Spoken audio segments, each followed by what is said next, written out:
All right, good morning, guys. All right, for practice today, Matthew Wright, shoulder and back, will not practice. Jake Moody, right ankle, won't practice. Juwan Jennings, hip, won't practice. Malik Collins, knee, won't practice. Leonard Floyd's having a bed day. Jordan Elliott, knee limited. Jordan Mason, shoulder limited. Debo Samuel, wrist limited. And Mustafa, ankle limited. Boy. Was Debo Samuel the wrist? Is that what he was shaking his arm out after the game or during the game? Probably. Yeah, we didn't know during the game, though. Found that the next day. Juwan picked something up on Monday? No, he had something in the game. We just didn't know about it Friday morning. What was it like that Pearsall back in practice, Kyle? Did you sense some kind of, players react to this? Yeah, I think everyone's excited for him to be out. We just had walk through today, but Monday was our first day back with them, and we let him break the team down. He was excited. We didn't do much. We just had 1 2-minute drill. He was out of breath from it, so we were messing with him, trying to get him to talk right away. It's more just because he was so excited to be out there and stuff. But it was a good first day, and pumped to see him out there this afternoon. Do you feel like his presence, just making his return, kind of uplifted the team? I know they had a little extra time off or rest as well. Yeah, I think more of the guys are just happy for him, and they know he's wanted to be a part of this. It's been a crazy story, him delaying to be a part of it, and he's worked to get here. And I know the guys are just excited for him and ready to support him, help him come along. After Bosa and Leonard Floyd, your depth, those guys have potential, after them, but they really haven't done it at the NFL level, proven. How do you feel about that? And is that something you think might need to be addressed, before the trade deadline? I feel good about that. I mean, you always want. You'd love to have 4 Pro Bowlers just in there, but I think that's the reality of most teams. I think it's very rare to have a situation that is better than that. It did hurt. We had big plans for Tour, so him going on IR hurt, but we hope to get him back later this year. So, we have some possible guys on the rise that comes back too. Kyle, how much Super Bowl film are you watching versus what they put on tape this year? You stick with the 5 games they've done this year, and you go back to our last game with them. So you also go to previous games of us versus them. When coordinators don't change, scheme doesn't change, you tie in all those games. How do you characterize going up against this Spagnuolo defense?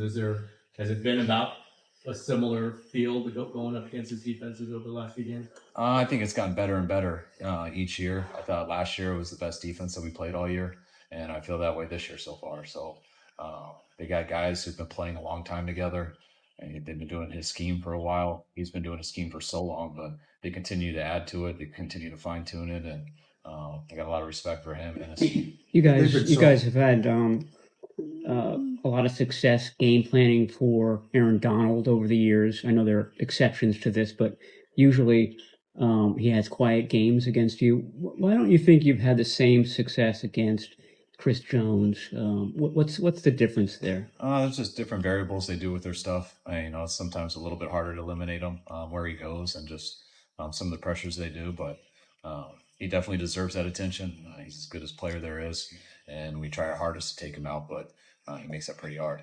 What are the hallmarks of an Andy Reid scheme or an Andy Reid offense?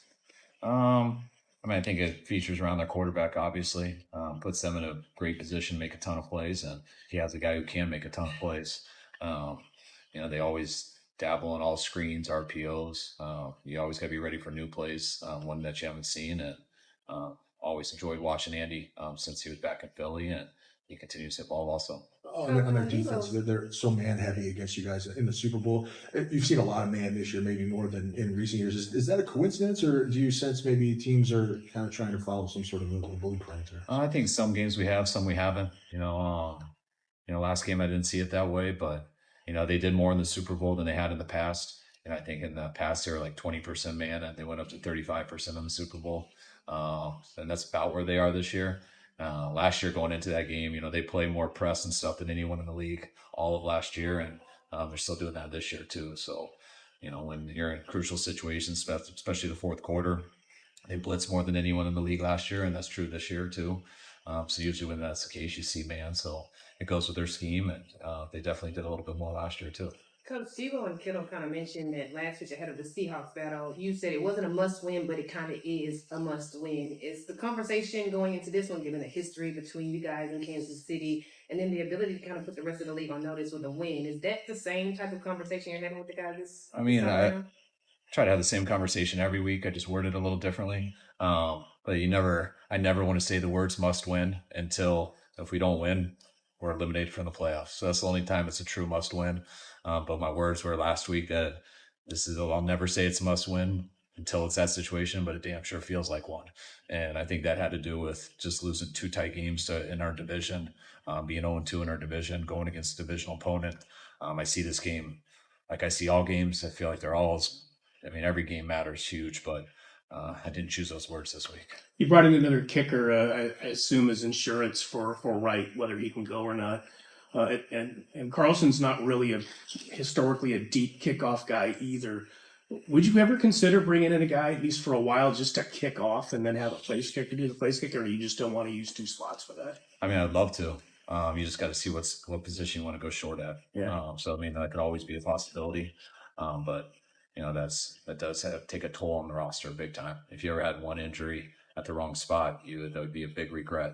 But that is an interesting decision, but probably something we won't do. The numbers say Patrick Mahomes is having a down season by his standards. What are you seeing from him in particular? I mean, I think everyone says down year just because their numbers aren't just crazy. But I mean, Pat's as good as it gets. He's been as good as it gets since the first year that he got to play. All their games, I think, except for one, have come down to the last possession, and he's as good as anyone in that last possession. Their running numbers aren't quite what they were last year. Their red zone isn't real high. So I think that equates to numbers, but Pat is Pat, and he's as good as it gets, and I don't see that changing at all.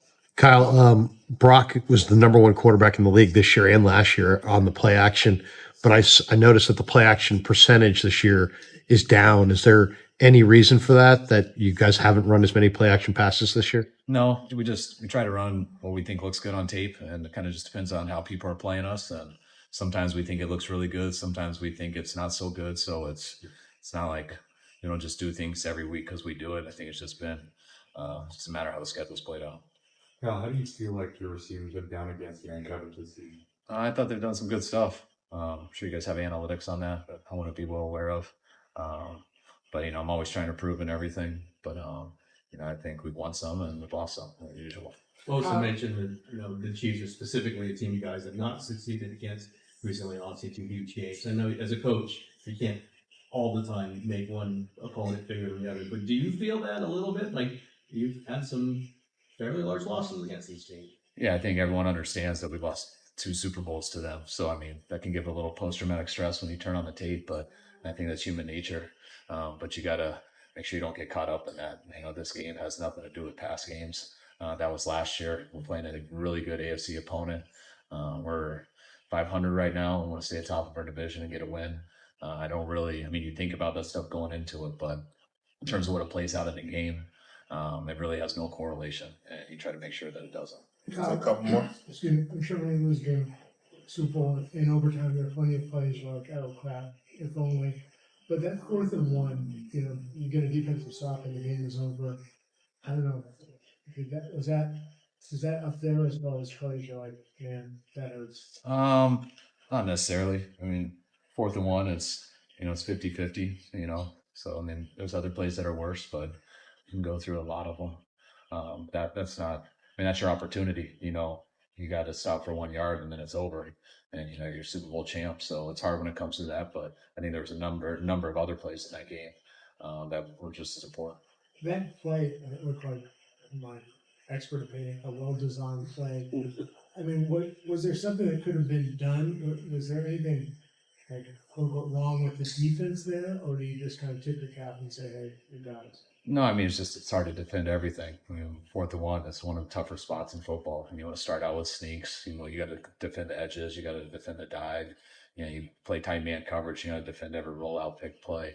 And then when you call a play like that, you got to do 11 on 11 and defend the quarterback. So you can't defend every play. And they got us in a good situation where they ran their quarterback and we had one guy on them, had a chance to stop it, but it's not an easy one to stop. How did Last one, guys. How did Anders Carlson do on his kickoffs during his tryout? I don't go out to his tryout, so good enough to sign up. Is that a concern though? These guys coming in not being able to. Everything's a concern. Especially when guys are available. If there was zero concerns, I think guys would be somewhere right now. So you look into all of that and we try to make the best option. And that our guy last week did a hell of a job coming in, being 3 for 3. There's a lot of kickoffs we wish would have gone in to the end zone. We had that with Robbie towards the end of his career. He was automatic kicker, but didn't always get it out there. We've tried it with Mitch, so that's stuff you always want, but it's not guaranteed, especially as the year gets going and it gets colder. That's why we got to get better kickoff coverage as it goes also. Last one. Of all the one-on-one matchups this game could have, you get time to appreciate a Fred Warner going against Travis Kelce? I don't really get time to appreciate it, but it's one that I'm glad that we got Fred Warner, because Kelce is as good as it gets also. And so we got to have one that's as good as it gets to match up. And it's a hell of a competition between those two. All right, guys. Thank you. All right, thanks.